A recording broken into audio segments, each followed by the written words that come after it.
कल्पना कीजिए अगर हमारे समाज में, हमारी व्यवस्था में और हमारी न्यायपालिका और सरकारों में ऐसे लोगों का प्रवेश हो जाए जो आतंकवादियों को अपना आदर्श मानते हैं और जो भारत के टुकड़े टुकड़े करने का सपना देखते हैं, तो क्या होगा?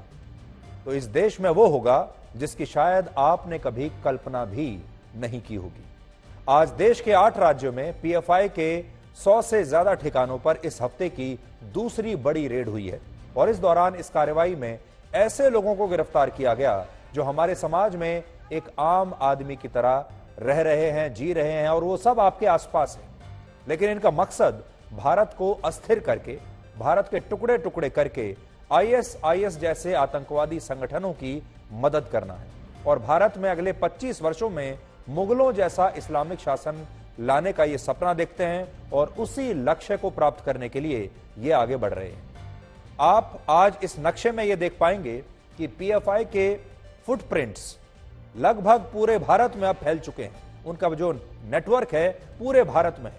आज की रेड में सबसे ज्यादा गिरफ्तारियां कर्नाटक से हुई, जबकि कर्नाटक से 72, उत्तर प्रदेश से 44, यहां तक कि राजधानी दिल्ली से भी 32 लोगों को पकड़ा गया है और मध्य प्रदेश, महाराष्ट्र, गुजरात और असम से भी बड़ी संख्या में पीएफआई के कार्यकर्ताओं की गिरफ्तारियां हुई हैं। इससे पहले आपको याद होगा 22 सितंबर को भी देश भर में पीएफआई के ठिकानों पर ऐसी ही छापेमारी हुई थी। तब 15 राज्यों से कुल मिलाकर 106 लोगों को गिरफ्तार किया गया था। संक्षेप में कहें तो हमारे देश का लगभग 90% हिस्सा यानी ज्यादातर राज्य अब ऐसे हैं जहां ये इस्लामिक संगठन अपनी जड़ें मजबूत कर चुका है, जहां इसका जाल फैल चुका है। और खतरनाक बात यह है कि इस संगठन के लोग अब स्लीपर सेल की तरह काम कर रहे हैं, जो है तो आपके आसपास ही, लेकिन आपको पता नहीं है। इस रेड में पीएफआई के जिन नेताओं और कार्यकर्ताओं को गिरफ्तार किया गया, वो सभी लोग ऐसे हैं जो हमारे समाज में, आपके और हमारे बीच एक आम नागरिक की तरह रहते हैं। इन लोगों में वकील हैं, पार्षद हैं, अध्यापक हैं, टीचर्स हैं और मस्जिदों के इमाम और मुस्लिम धर्म गुरु भी शामिल हैं। और इन तमाम लोगों पर यह आरोप है कि ये आतंकवादी गतिविधियों में शामिल थे और पीएफआई के लिए ओवरग्राउंड वर्कर की तरह काम कर रहे थे। ओवरग्राउंड वर्कर का मतलब उन लोगों से होता है जो आम लोगों की तरह समाज में आपके और हमारे बीच रहते हैं, लेकिन इनका काम संगठन के निर्देशों पर आतंकवादियों को मदद पहुंचाना या उन्हें जानकारियां उपलब्ध कराना होता है। यानी आरोप है कि ये तमाम लोग आतंकवादियों के स्लीपर सेल्स की तरह काम कर रहे थे और हो सकता है कि आप में से बहुत सारे लोग इनसे कभी ना कभी मिले भी होंगे।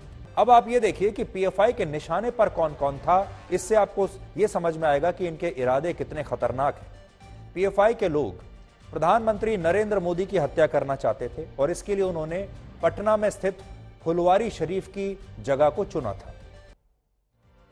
तो निष्कर्ष यह है कि अभी तक तो हमारे देश के कानून ने ही पीएफआई जैसी संस्थाओं को ऑपरेट करने की आजादी दी है। पीएफआई जैसी संस्थाएं चुनाव भी लड़ती हैं, जैसा कि अभी एक सज्जन कह भी रहे थे, और अब इसका एक ही हल नजर आता है और वो है पीएफआई पर परमानेंट पाबंदी। क्योंकि जांच तो बहुत हो गई, कार्रवाई बहुत हो गई, रेड भी बहुत हो गई, अब समय है पाबंदी लगाने का। यानी अब समय है फाइनल एक्शन लेने का, सबसे बड़ी कार्रवाई का।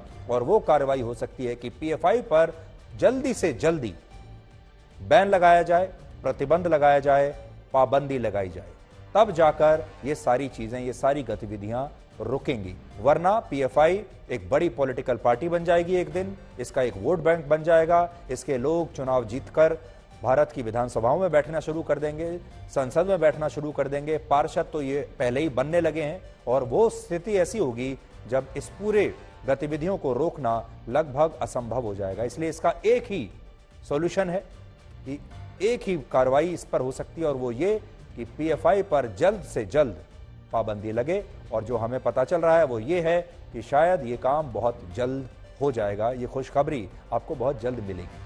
अब ब्लैक एंड व्हाइट में हम आपके सामने अमेरिका को एक्सपोज करेंगे। अमेरिका ने हाल ही में पाकिस्तान को F-16 लड़ाकू विमानों के रखरखाव के लिए 3600 करोड़ रुपए की आर्थिक मदद दी है और यह पैसा इतना ज्यादा है कि इससे पाकिस्तान कुछ और नए F-16 लड़ाकू विमान भी अमेरिका से खरीद सकता है। इससे भी बड़ा मजाक यह है कि अमेरिका ने इस आर्थिक मदद का यह कहते हुए बचाव किया है कि वो आतंकवाद को रोकना चाहता है, इसलिए उसने आतंकवाद से लड़ने के लिए पाकिस्तान को यह पैसा दिया है। लेकिन सच यह है कि अमेरिका ऐसा पहली बार नहीं कर रहा। इससे पहले अमेरिका ने आतंकवाद को रोकने के नाम पर पाकिस्तान को F-16 लड़ाकू विमानों की एक पूरी की पूरी फ्लीट तोहफे में दी थी। अब अमेरिका का यह मजाक देखिए आप। अमेरिका भारत को भी हथियार बेचता है और आतंकवाद से लड़ने के नाम पर पाकिस्तान को भी मदद करता है और फिर अफगानिस्तान को भी आर्थिक मदद भेजता है। यानी अमेरिका की दोस्ती किसी देश से नहीं बल्कि सिर्फ अपने हितों से होती है और अमेरिका उन्हीं देशों में निवेश करता है जहां उसे अपना कोई फायदा नजर आता है।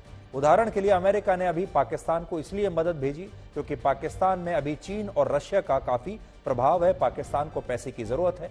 पाकिस्तान चाहे तो चीन से भी पैसा मांग सकता है, रशिया से भी मांग सकता है और कहीं वहां से मदद ना मिल जाए इसलिए अमेरिका ये कर रहा है। दूसरा कारण अमेरिका का ये हो सकता है कि अभी भारत ने अमेरिका के कहने के बावजूद रशिया से तेल खरीदने का फैसला किया है। यूक्रेन युद्ध के बाद भारत को जवाब देने के लिए, हो सकता है भारत पर दबाव डालने के लिए भी अमेरिका ने पाकिस्तान को यह मदद दे दी हो। यानी जब भी अमेरिका भारत पर दबाव डालना चाहता है तो वो हमारे दुश्मनों की मदद करना शुरू कर देता है। जैसे पाकिस्तान पर दबाव डालना होता है तो भारत की मदद शुरू कर देता है।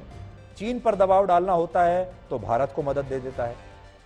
और अमेरिका हर समय ऐसे ही अपने हित साधता है और इस बारे में वो कभी नहीं सोचता कि पाकिस्तान को मदद देते समय वो कभी पाकिस्तान से एक बार तो ये पूछे कि पाकिस्तान ने आतंकवाद के खिलाफ कब इन हथियारों का और इन पैसे का कभी भी प्रयोग किया है।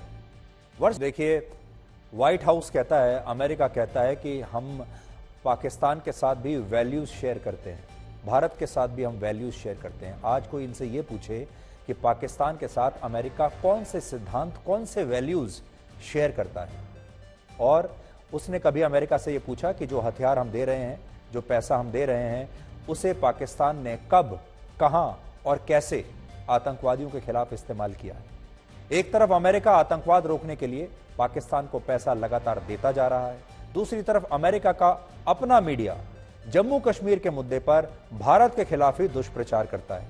कल जब विदेश मंत्री एस जयशंकर से इस बारे में सवाल पूछा गया तो उन्होंने अमेरिका के कुछ अखबारों और मीडिया हाउसेज पर भी बड़ा निशाना साधा। अब हम आपको जापान लेकर चलते हैं, जहां आज पूर्व प्रधानमंत्री शिंजो आबे का राजकीय सम्मान के साथ अंतिम संस्कार किया गया और इस दौरान प्रधानमंत्री मोदी और अमेरिका की उपराष्ट्रपति कमला हैरिस समेत दुनिया भर के 700 से ज्यादा बड़े नेता इस अंतिम संस्कार में शामिल हुए हैं। जापान पहला देश नहीं है जहां नेताओं के अंतिम संस्कार पर आम लोगों का पैसा खर्च होता है।